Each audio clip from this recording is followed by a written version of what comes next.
오늘 우리가 은혜 받을 말씀은 누가복음 15장에서 보겠습니다.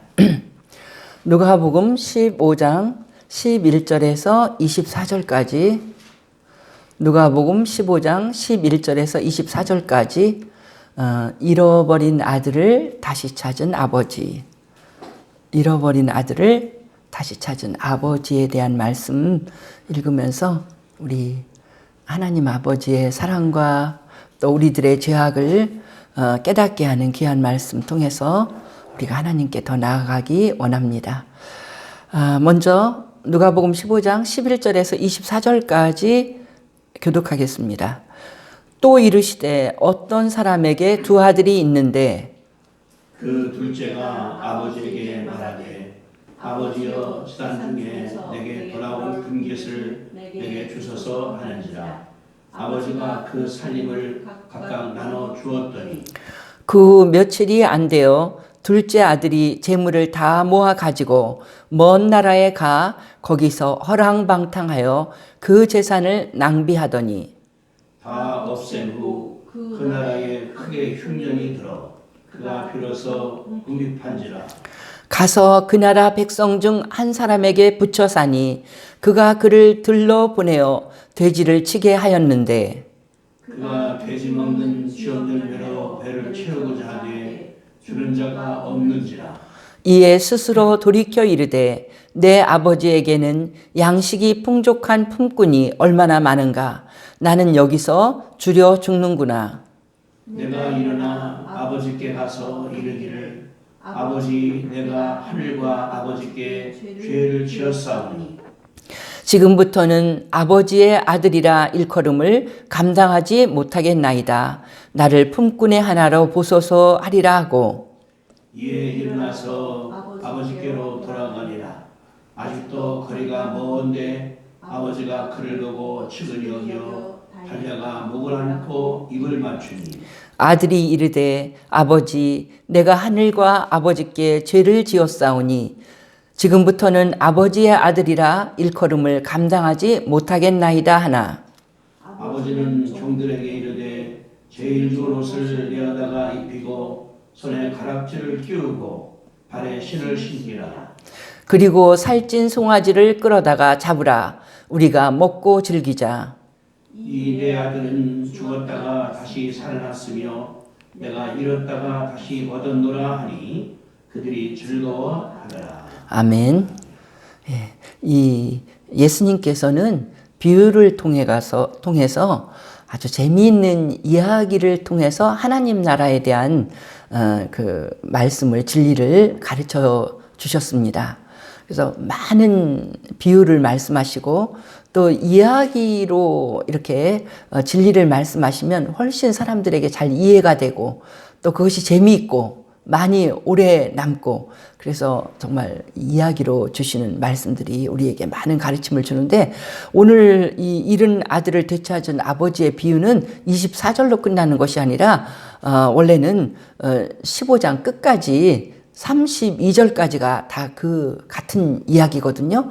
근데 뒷부분에 큰아들에 대한 이야기도 비중이 크게 우리로 하여금 생각하게 하는 부분이 있기 때문에 그것은 내일 그 말씀은 생각하고 오늘은 먼저 그 불효막심한 작은 아들, 큰 아들도 또 만만치는 않지만 먼저 그 작은 아들에 대한 이 내용을 이제 우리가 찾아보면서 정말 이 작은 아들이라는 이 사람은요, 하나님 아버지 앞에서 모든 사람들의 일반적인 그런 태도, 그런 모습을 우리로 하여금 보게 하는 그 작은 아들이거든요. 그래서 둘째 아들에 대한 말씀을 통해서 우리가 많은 것을 배우고 우리 하나님 앞에 복 받는 길을 우리가 찾아갈 수가 있습니다. 오늘 말씀에서 읽을 때 둘째 아들은 정말 불효막심한 아들인 걸 볼 수 있는데 이 아버지는 돈이 굉장히 많은 아버지인 것 같아요. 아들이 그냥 재산을 가지고 아버지한테 이렇게 들먹거리면서 아버지 마음을 아프게 하는 거 보니까 왜냐하면 돈이 없는 집은 재산 얘기를 할 게 없거든요. 그래서 집안에서도 돈 많은 집은 아버지가 돌아가시면 싸움이 많이 나도 돈이 아예 없는 집은 싸움 할 게 없잖아요. 이 유산 상속 할 게 없으니까 오히려 의가 좋다고 그러는데, 이 아버지는 돈도 많고 많은 것을 가지고 있는 아버지인 걸 볼 수가 있습니다. 이 둘째 아들은 소원이 있었는데 그걸 참다 못해서 이제 아버지한테 그 소원을 때도 안 됐는데 지금 말하는 것을 12절에서 우리가 볼 수 있습니다. 둘째가 아버지에게 말하되 아버지여 재산 중에서 내게 돌아올 분깃을 내게 주소서 하는지라. 아버지가 그 살림을 각각 나눠 주었더니, 달라고 하니까 또 아버지도 또 나눠줬다 그랬어요. 근데 이 둘째가 12절에 한 말이 얼마나 불효한 말이냐면, 아버지 재산 중에서 내 분깃을 좀 주십시오. 내 몫을 주십시오. 이건 상속을 해달라는 거잖아요. 아직 아버지가 안 돌아가셨는데. 근데 그 이스라엘 유대 나라의 이 관습은 반드시 아버지가 돌아가셔야만 그 재산을 상속을 하는 거예요. 돌아가시기 전에. 요즘도 뭐 집값이 오르고 막 그러니까 뭐 증여하고 막 이런 게 있지만, 그 이스라엘 법에서는 아버지가 돌아가셔야만 상속이 되는 거지, 누구 몫이라고 하더라도. 그리고 이게 몫이요, 또 자기 몫을 팔았다고 해도 제값을 못 받는다고 그래요.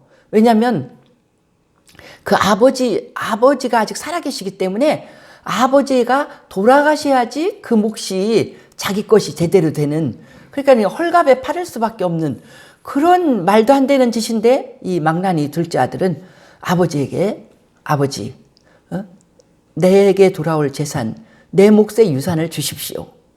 이렇게 말하는 것은 그 시대 사람들이 들으면 저런 못된 불효 막 심한 아들이 있나 이렇게 말할 수밖에 없다는 거예요. 왜냐하면 그 말은 아버지, 왜 이렇게 아버지는 오래 사셔요? 빨리 아버지 좀 돌아가셨으면 좋겠다고. 그 돌아가셔야 받는 유산을 내가 빨리 받아야 될 텐데 아버지가 너무 오래 살아서 나는 이거 그 돈 내가 못 받잖아요 하는 말이나 똑같은 거예요. 그런 불효막심한 말을 하는데도 아버지는 그 아들의 말을 들어서 그대로 아들에게 몫을 떼줘서 그 살림을 각각 나눠 주었더니, 근데 이 말 할 때 이 말에서 이렇게 말하는 사람도 있어요. 큰아들은 역시 큰아들도 빨리 돈을 쓰고 싶었는데 각각 나눠줄 때 큰아들은 항상 2배를 받잖아요. 그러니까 몫이 생겨서 하고 싶은 걸 말을 한 사람은, 재주를 부린 사람은 작은 아들이고 큰아들은 작은 아들 덕분에 자기 몫이 왔다. 이렇게 각각 나눠줬다는 거 말을 볼 때 우리가 그걸 또 알 수가 있죠. 이제 그 아들은 며칠이 안 되어서 며칠도 못 참아요. 자기 몫으로 되니까 그것을 다 그 아들이 재물을 다 모아가지고 그걸 돈으로 이제 바꿀 수 있는 만큼 바꿔갖고 먼 나라에 가 거기서 허랑방탕하여 그 재산을 낭비하더니 그랬어요. 그래서 우리가 13절까지 보니까 이 아들이 어떤 사람인지, 이 아들의 목적이 뭔지 13절에 다 나오잖아요. 이걸 읽을 적에 여기에서 우리는 같이 생각할 수 있는 게, 모든 사람들의 이 마음이 하나님 앞에서 일반적으로 어떤 마음을 갖고 있는가를 13절에서 우리가 잘 볼 수가 있어요.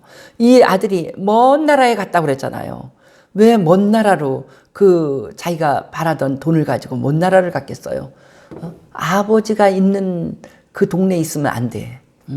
아버지를 싫어했어요. 이 아들은 아버지의 특별히 아버지의 잔소리라고 했겠죠. 아버지가 하시는 말씀이 듣기가 싫어. 아버지의 그 말을 듣고 살기가 싫어. 아버지의 말씀이 싫었어요. 그래서 멀리 가야지 잔소리를 안 듣죠. 그래서 먼 나라로 가고 이제 이 아들은 또 아버지를 볼 때 이 아들은 아버지에 대한 어떤 사랑이나 애정은 없고 아버지의 돈만 보이는 이 아들인 걸 볼 수가 있죠. 그래서 돈 있으면 아버지는 상관없어. 아버지는 뭐 어떻게 되든지 늙어서 병이 들든지 상관없어요. 그냥 아버지에게 있는 그 재산만 그가 눈독을 들이고 있기 때문에 아버지 돈이 더 중요하기 때문에 그 돈을 가지고 그가 자기 마음대로 할 수 있는 먼 나라라고 갔다는 것이 아주 아버지를 떠나고 싶은 그 마음. 아버지 옆에 너무 답답해. 그래서 아버지 잔소리 없는 세상. 그러니까 아버지를 이 아들은 어떻게 보고 있냐면 아주 답답하고, 우리식으로 말하면 답답한 사람들을 그러거든요. 이 보수 꼴통이라고 요즘에 진보라는 말이 많이 아주 신세대 말이니까 보수라고도 말하는 것도 이제 다 그것도 시원찮아서 욕하느라고 보수 꼴통이라고 그래요. 그리고 막 요새는 막 노래까지 나와. 그 말도 하면 안 되는데 애들한테. 애들은 막 신세대에 멋지게 살고 있는데 거기 가서 어른이 야, 나 어릴 때는 내가 너만 할 때는 그거 제일 싫어해. 그래서 나는 그게 무슨 외국어인 줄 알았어요. 라떼라는 노래가 있어. 라떼가 뭐냐면 라떼 소리 하지 말라는 거예요. 야, 내가 학교 다닐 때는 이런 소리 들으면 벌써 애들은 귀를 막고 듣기가 싫은 거예요. 그래서 이렇게 아버지를 아주 아버지 말 듣기 싫어갖고 이렇게 먼 나라로 가버리는 그런 아들. 그래서 먼 나라에 가서 어떻게 하고 살고 싶은가는 다 나왔잖아요. 거기서 허랑방탕, 재산 낭비 이거 하고 싶었던 거예요. 허랑방탕하고 낭비하고 싶었다. 굉장히 자유롭게 살고 싶었다는 거죠. 마음껏 자유를 누려. 내 마음대로 살고 싶었다는 거예요. 내 마음대로. 아버지 옆에 있으면 아버지 마음대로 사는 것 같아. 아버지 마음 너무 싫어. 너무 고루하고 너무 답답하고 이 시대에 안 맞는 것 같아. 그래서 아버지 잔소리 없는 곳에 가서 내 마음대로 내 생각이 제일 진취적이고 내 생각이 제일 멋있고 내 생각이 제일 진리 같고, 요새 그런 소리 굉장히 잘해요. 사람들이 아무데나 막 진리를 갖다 진리지.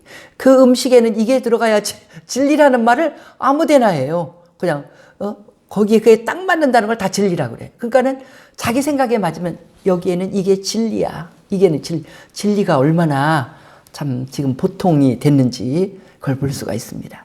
이거를 이 13절을 읽으면서요. 야,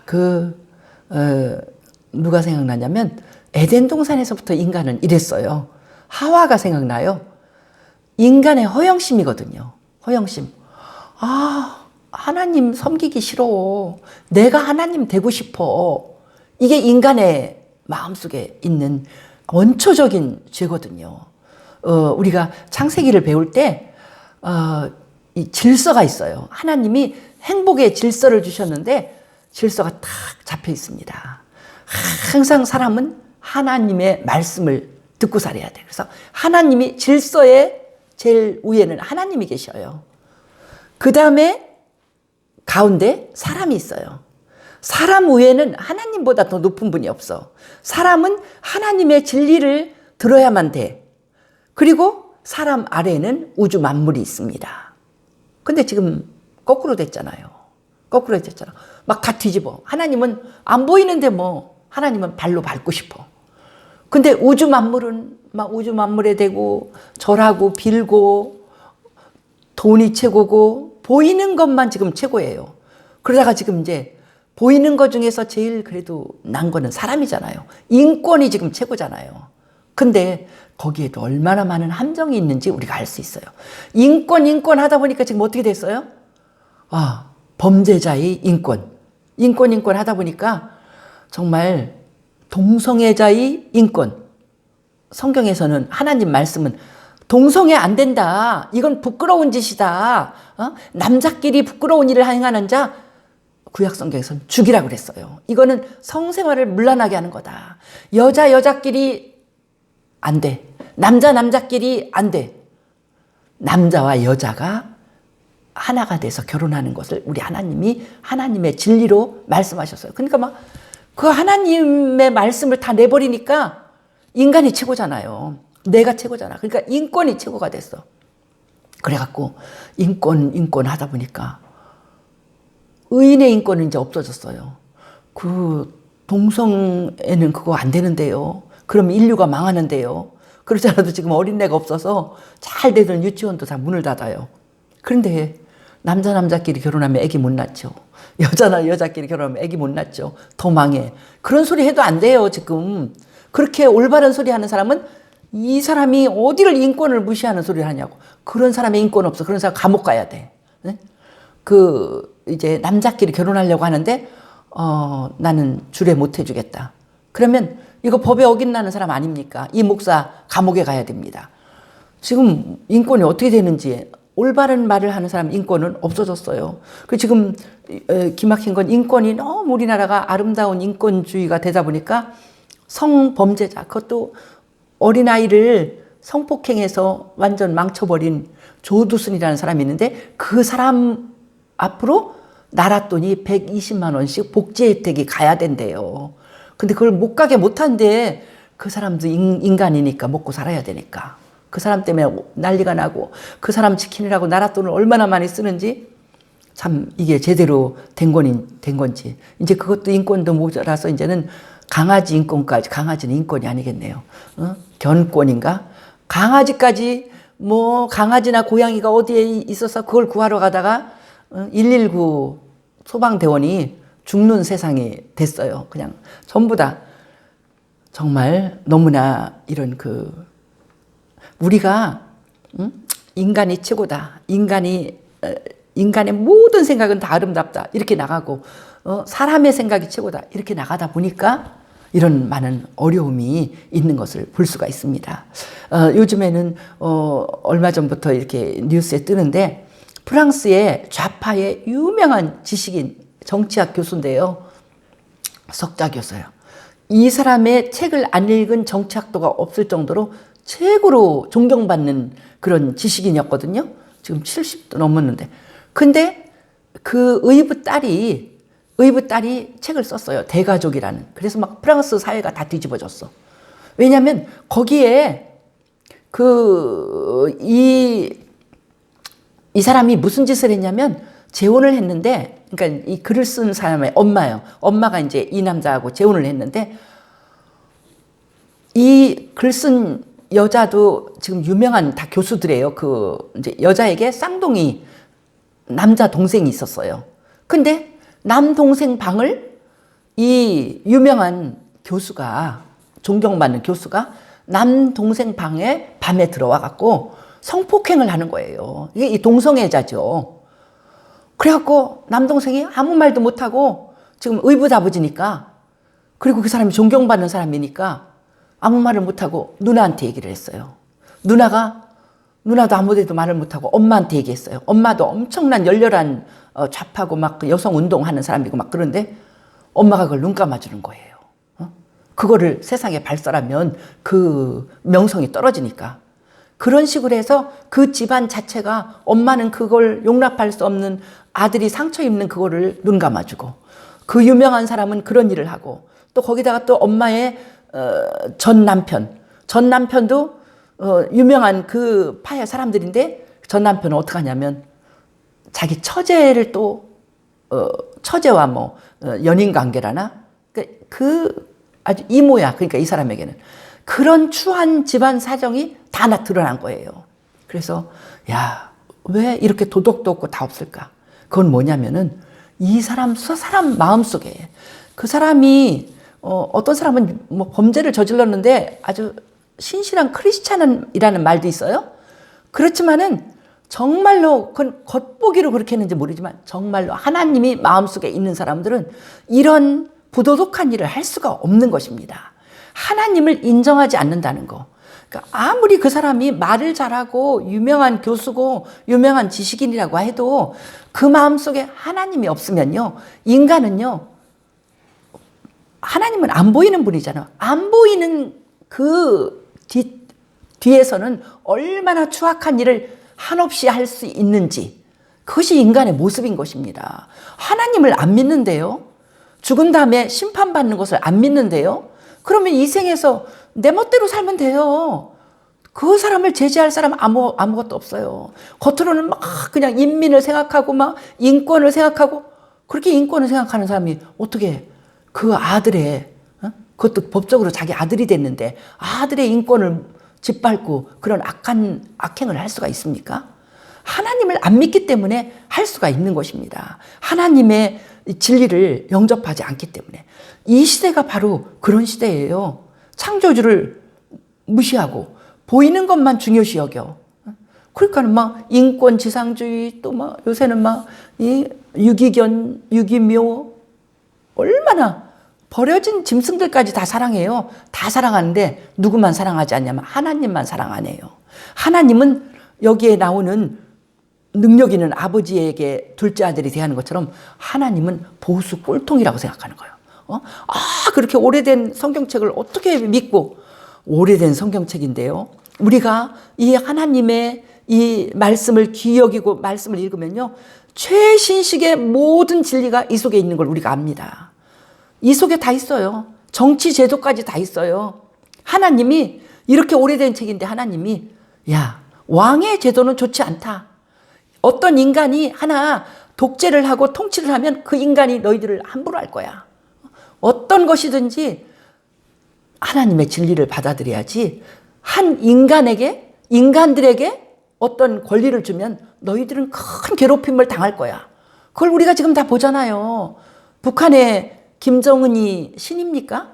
그 사람에게 권력이 가니까 막 사람 죽이는 거, 그 체제 안에서는 다 망할 수밖에 없는데 경제가 엉망이 되고, 지금 뭐 외교관들도요, 설탕이나 이런 것들을 살 수가 없대요. 지금 완전 굶어 죽게 생겼어요.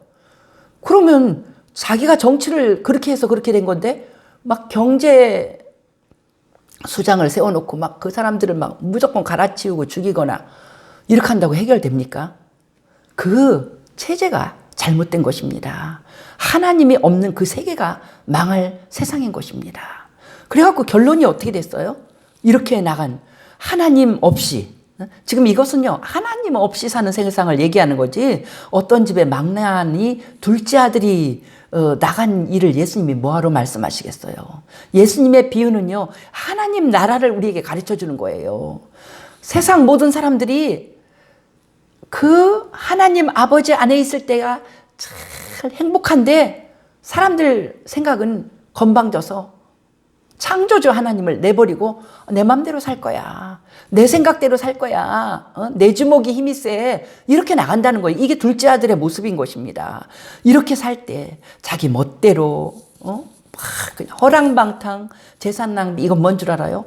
자기에게 있는 모든 시간을 자기 멋대로 쓰고, 자기에게 있는 돈을 자기 멋대로 쓰고, 자기에게 있는 어떤 막 재주나 은사가 있을 때 이건 내 거야, 내가 잘나서 가진 거야 하고 그것을 막 함부로 쓰고, 사람들에게 함부로 하고, 그렇게 하는 삶의 태도를 말하는 것입니다. 그렇게 할 때 결론이 어떻게 될까요? 14절처럼 다 없어지게 됩니다. 돈도 없어지게 되고, 명예도 없어지게 되고, 나의 그 건강도 없어지게 되고, 다 바닥이 난다는 거예요. 그 나라에 크게 흉년이 들어. 이 성경에서요, 흉년이 드는 거는 하나님의 징벌 중에 하나예요. 하나님의 징계가 임하죠. 안 보이는 하나님이라고 그 인생이 멋대로 하는데 그냥 가만두지 않습니다. 그가 그 일에 성공할 수가 없습니다. 하나님의 말씀대로 살아야 복을 받는 건데, 말씀을 떠나서 자기 멋대로 살면 결론은 망하는 것밖에 없어요.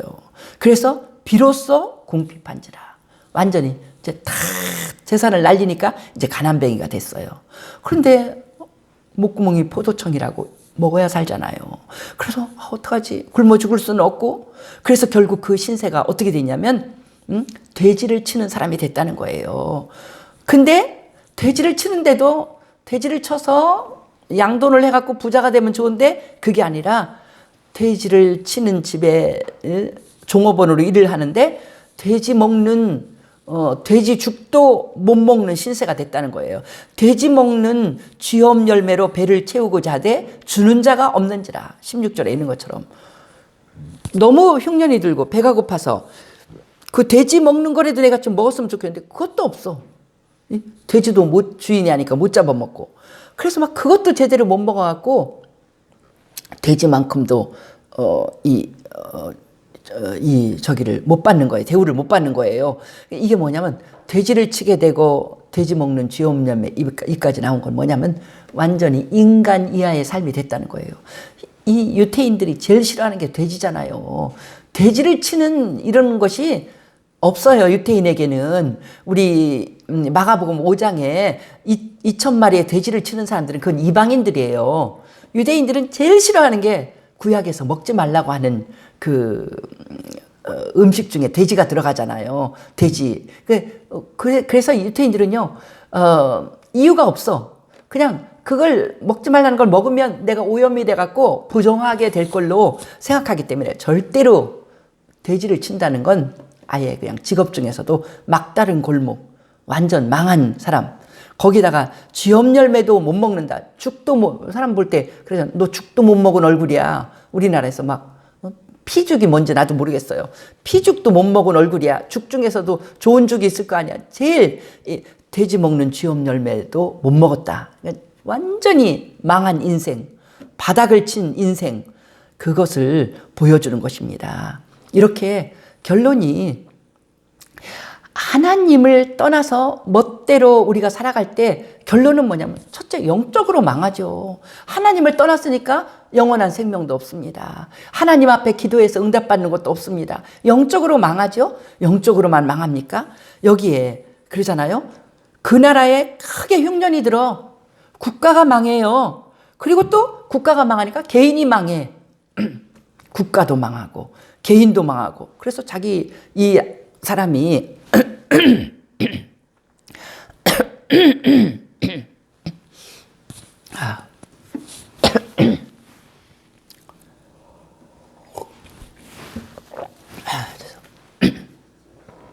이 사람이 세상적으로도 다 망한다는 거예요. 영적으로 망하는 건 물론이고 세상적으로도 정치, 경제, 도덕 다 무너진다는 거예요. 그리고 이렇게 무너지는 걸 우리가 보잖아요. 하나님을 거부해. 하나님을 거부해. 국가가 거부해. 그럼 그 집단이 다 하나님을 거부할 때 그 나라와 그 나라의 경제와 도덕적인 것과 이 모든 게 다 무너지는 그런 세상을 우리가 보는데 바로 이렇게 완전히 망해버린 것이 둘째 아들의 모습이죠. 그래서 그는 그때서 비로소 이제 다 죽게 생기니까 돌이켰다는 거예요. 17절에서 19절까지는 그가 회개하는 모습을 보죠. 이에 스스로 돌이켜 내 아버지에게는 양식이 풍족한 품꾼이 얼마나 많은가. 이렇게 쥐업 열매를 유태인들이 쥐업 열매를 먹어봐야 이 하나님께로 돌아온다는 말이 있는 거예요. 그게 제일 인간이 먹을 수 있는 먹을 수가 없는 제일 험한 음식이 바로 쥐업 열매인데 그렇게 인생의 흉년 밑바닥에 오니까 제정신이 났다는 거예요. 스스로 돌이켜 이 말이 무슨 말이냐면 그가 제정신으로 돌아왔다. 그가 자기 자신에게로 돌아왔다. 그러니까 그전에는 제정신이 아니었다는 거죠. 무슨 정신이었을까요? 마귀의 유혹대로 움직인 정신이야. 자기 생각 같았지만 마귀가 유혹하는, 야, 하나님 뭐하러 섬겨? 네가 이렇게 훌륭한데, 네가 이렇게 건강한데, 네 멋대로 멋있게, 행복하게, 멋지게 살아봐. 이게 다 마귀의 생각대로 살았다는 거죠. 히브리 사람들은 회개라는 추상적인 말을 싫어해요. 회개라는 말을 싫어하고 뭐냐면 구체적인 생각을 하는 사람들이야. 구체적인. 그러니까 돌아온다고 표현을 하는 거예요. 구약에서. 돌아와. 방향을 바꾼다는 거예요. 인생의 방향을 이렇게 막 내 생각대로 멋대로 나가다가 방향을 바꿔. 유턴. 이게 이제 이 회개한다는 그런 말이잖아요. 그러니까 스스로 돌이켜. 스스로 돌이킬 때 언제 돌이킵니까? 인생의 흉년을 만날 때. 그래서 우리도 참 힘들고 어렵고 내가 병들어서 일어날 수가 없고 경제적으로 무너지고 모든 일이 다 막다른 골목같이 캄캄하게 보일 때 그것은 오히려 그때는 정신 차릴 때예요. 그때는 우리 하나님께로 돌아올 때예요.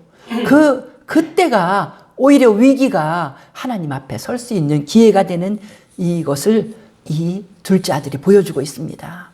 우리도 하나님 앞에서 고집 피우고 살다가 이렇게 힘들고 어려운 일 생겼으면 즉시 스스로 돌이켜서 하나님의 진리로 돌아오고 하나님의 그 풍성한 은혜 가운데 돌아올 적에 우리 하나님 앞에서는 얼마든지 새로운 놀라운 은혜의 길이 있는 것을 이 아들이 우리에게 보여주고 있죠. 그래서 이 아들의 그 모습, 정말 이 돌아오는 모습을 통해서 우리가 그걸 배워야 되죠. 돌아오니까 그다음부터는 다 해결됐어요. 20절부터는 상상할 수 없는 축복이 그에게 오는데, 우리도 인생의 흉년에서 내 힘으로 감당할 수 없는 데서 우리가 천부여 의지 없어서 주 앞에 갑니다 하면서 우리가 주님 앞에 두 손 들고, 하나님, 내 멋대로 해봤는데 나는 아무것도 어쩔 수가 없습니다. 나를 도와주시옵소서.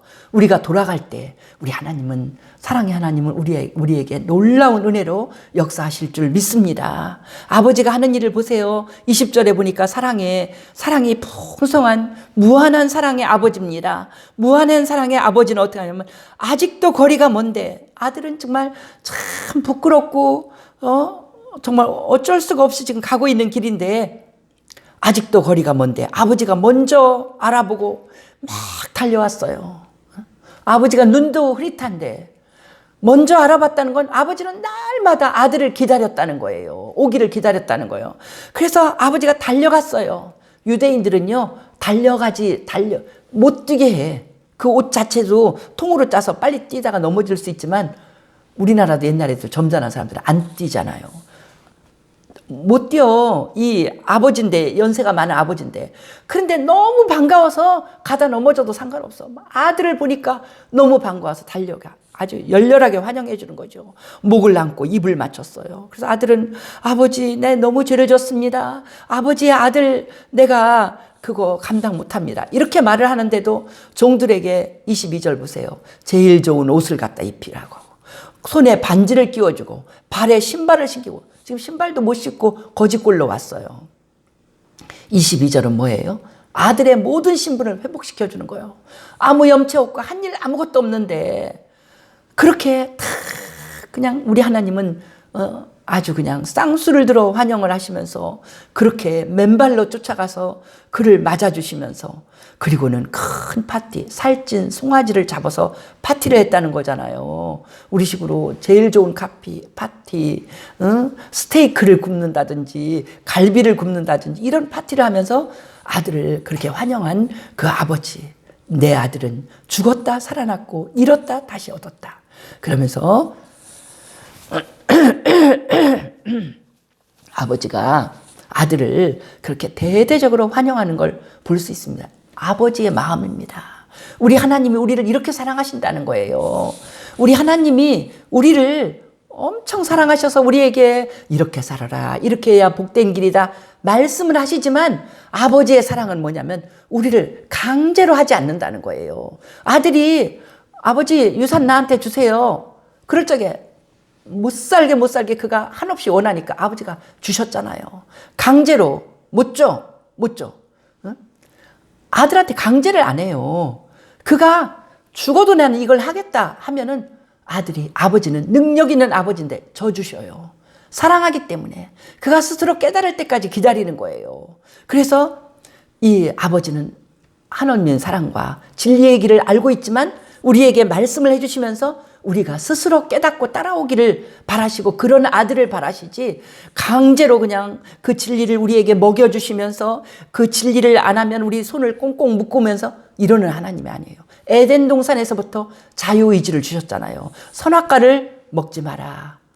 먹지 마라. 이 말에 순종하는 것이 너에게 복이 있다. 이렇게 말씀하셨지, 선악과를 못 먹게 아예 우리를 못 먹는 사람이나 우리 손을 못 쓰는 사람으로 만들어 놓지 않으셨잖아요. 그리고 스스로 돌이켜 돌아올 때를 기다리면서, 돌아올 때 이렇게 크게 환영하고, 그 마음은 우리 아들은 죽었구나, 우리 아들은 이제 잃어버렸구나, 우리 아들의 인생은 저렇게 가면 망하는데 다 알지만 우리 아버지는 말씀하시고 스스로 돌이켜서 와서 그 행복한 삶을 살기를 바라시는 걸 볼 수가 있습니다. 우리 하나님이 바로 우리에게 이렇게 대우를 하시는 것입니다. 하나님의 진리를 성경을 통해서 가르쳐 주시면서 우리가 말씀을 스스로 깨닫고 말씀에 스스로 순종하고 우리 하나님께서는 강제하지 않고 내가 자의적으로 이게 진리구나, 이렇게 사는 것이 가장 아름다운 것이구나, 이렇게 사는 것이 생명의 길이구나 알고 순종하기를 바라시고, 그렇게 돌아올 때 한량없는 복을 우리에게 내려주시는 우리 하나님이신 줄 믿습니다. 무한한 사랑의 하나님께 우리는 날마다 우리 전심으로 돌아갑시다. 하나님 앞에 온전히 순종합시다. 하나님의 크신 사랑 가운데 오늘도 승리하는 귀한 한 날 되기를 축복합니다. 할렐루야. 우리 주께 영광을 돌립니다. 이 불효한 둘째 아들과 같은 우리 인생에게 오늘 귀한 말씀을 주셨사오니 하나님 아버지, 온 세상이 하나님 앞에 반역입니다. 온 세상이 우리 하나님을 이렇게 밀어버리고 인권이 중요하다고 하고, 세상에 있는 모든 돈이 중요하다고 하고, 세상에 보이는 물질이 중요하다고 생각합니다. 주님, 망할 길이오니 주여 우리 하나님의 말씀을 경청하게 하여 주옵소서. 하나님을 사랑하게 하여 주옵소서. 하나님 안에 우리들의 모든 복이 들어있사오니 아버지, 국가가 잘 살고 아버지, 우리들이 행복하고 도덕적으로 완전해지는 모든 진리가 들어있사오니 우리 아버지께 돌아가서 순종하는 이 백성 되게 축복하여 주시옵소서. 우리 주께 감사드리며 예수님 이름으로 기도하옵나이다. 아멘.